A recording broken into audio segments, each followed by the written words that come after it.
Let's get to your fourth tip. And your fourth tip is getting rest, your body needs to heal. So maybe share, because it sounds like a really obvious thing, but share from your own experience why that is so important. Right. So something I learned uh, when I was competing is that my body needed rest because I was really brutalizing it. Right. My body was always sore. I just needed to get rest at times. Right. And now we correlate that to kidney failure. Pre-dialysis, I was always tired. Right. I just my body couldn't filter anything, so I was just always tired. During dialysis, all I wanted to do was sleep because being on dialysis, it just takes so much out of you. And Mhm. then you get a kidney transplant and you just got all this energy. But you got to understand with all this energy also comes a relaxed state that you have to give yourself, right? Because I mean, I'm telling you right now, I'm only a year and 6 months out and I have so much other energy and I hope it really it comes through this camera so a lot of people can really understand what this feeling is like and for me to keep this feeling. But I also got to know that my body will give me signs and symptoms that it needs to rest. It feels fatigued. Oh no, I'm not fighting kidney failure, but it just feels fatigued. I think, especially with post kidney transplant, we always want to be in a hospital so that we can know our labs, right? I mean, I'm a year and a half out and I still want to see my doctor once a month just because I got used to getting, I mean, that's one thing I didn't get used to was getting needles, but constantly going in there, right? It's just constantly saying, Doc, well, my body feels this way. And now I can express my feelings when I didn't know how to do that before.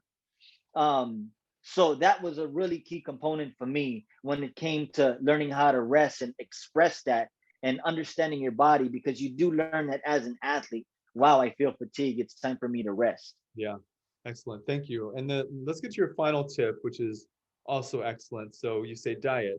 What you put into your body will show during performance. So what examples from your own life and training pre or post transplant can you share? Because that's a really important tip that I don't think most athletes, even without transplants, take seriously enough is the diet component.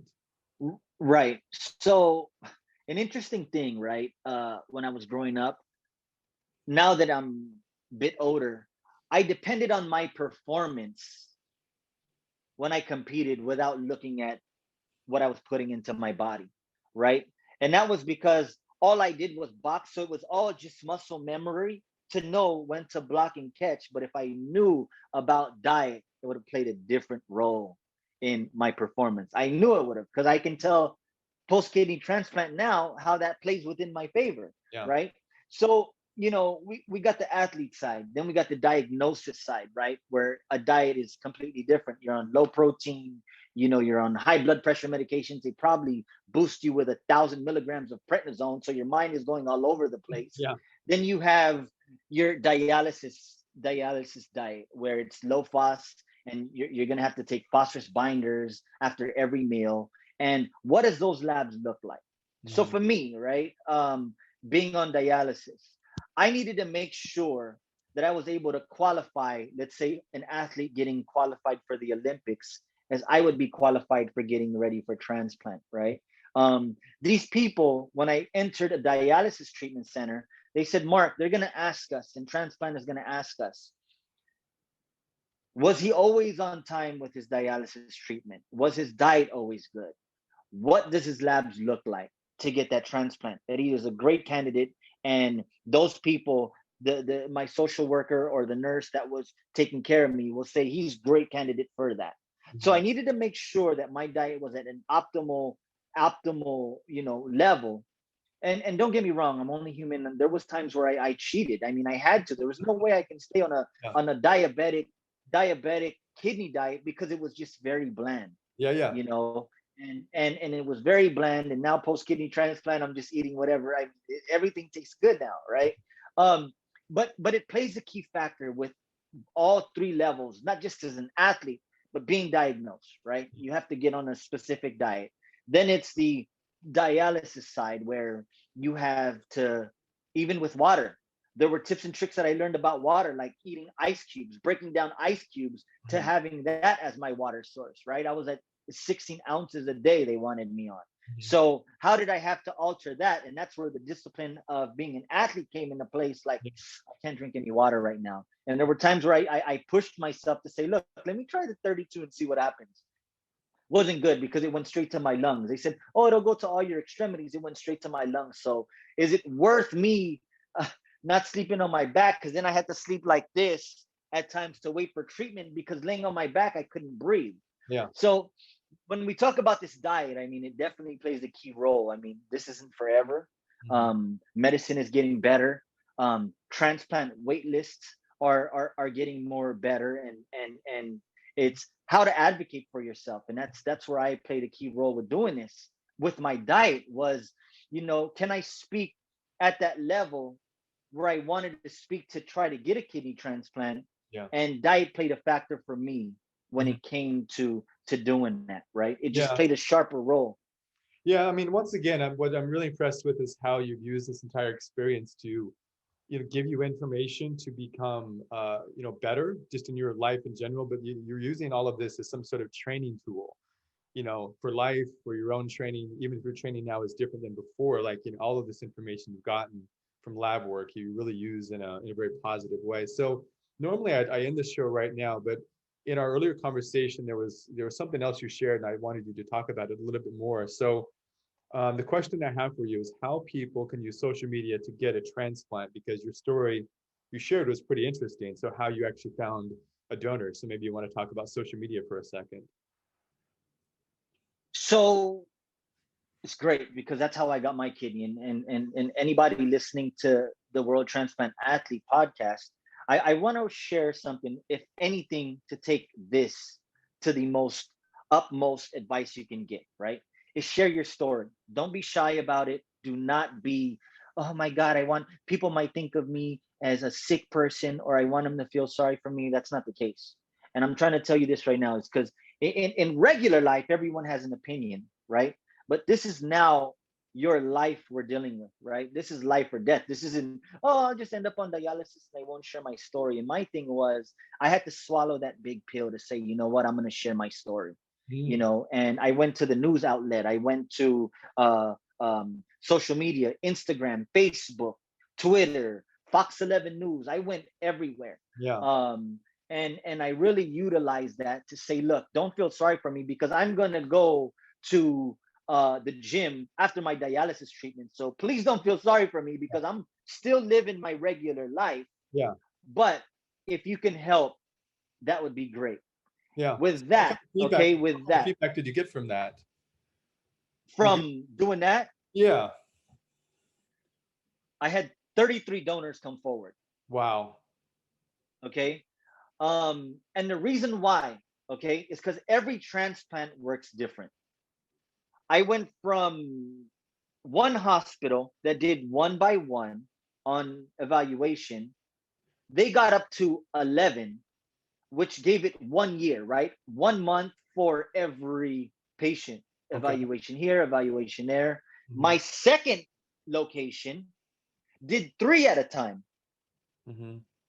I was like, oh my God. So they were evaluating 3 at a time. I started to be an advocate for myself in August of 2019, and then got a kidney transplant. Oh, I'm sorry. Was it 18 or 17? I already forgot my dialysis treatment, but a year before December 10th, 2019. So yeah, so 18, right? Wow. I started to ask people help the moment I got on dialysis. Through social media and through these other outlets. Correct. So I didn't use that before. Yeah. Exactly. So my donor became my sister's best friend. Wow. My sister's best friend was my donor. And she got denied at the first hospital because her iron levels were low.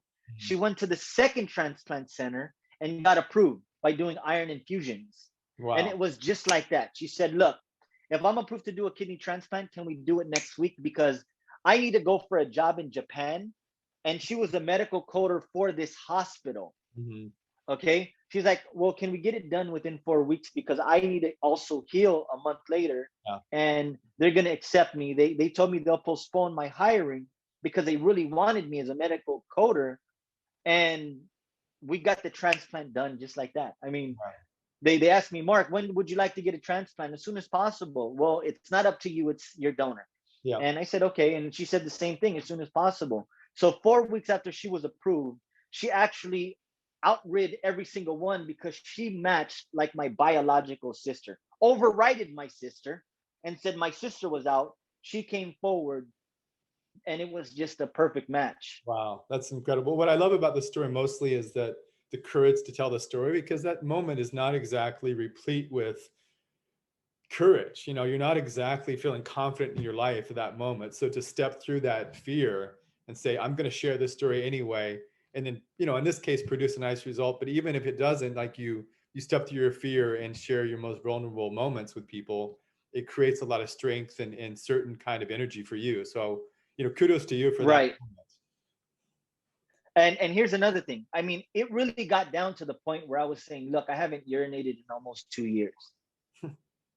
And I mean, I was really throwing my story out there. Look, I take about 17 pills a day, and I'm not urinating. So if you guys can somehow help me out to urinate again, I mean, it was mind-boggling to Yeah. people, right?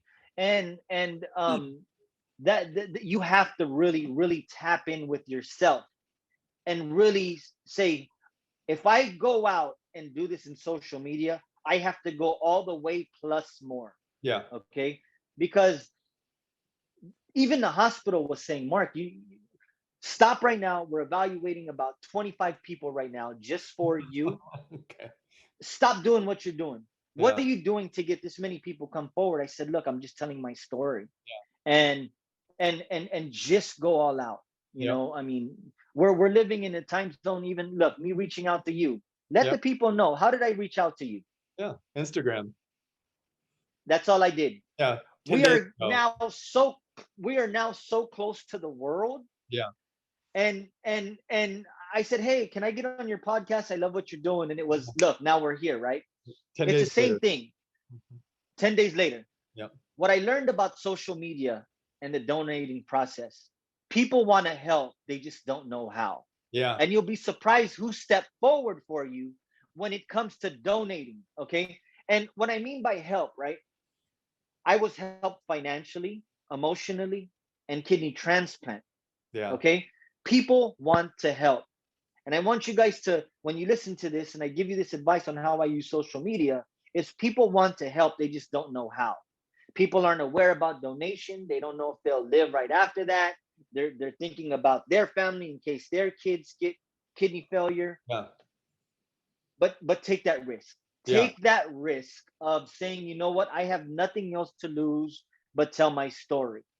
Now imagine getting denied the first one, the second one, the third one. I was being denied after 33 people. It was 30, 32 depressing states going back down to, oh my God, it's just not going to happen. It became a point where, oh, somebody came forward. For somebody else, it would be like, oh my God, this is amazing. For me, it was like, I'm just going to get disappointed again. And by all means, man, I didn't take anything for granted. Those 33 people I am so blessed for. There are people in the world that Yeah. want to help,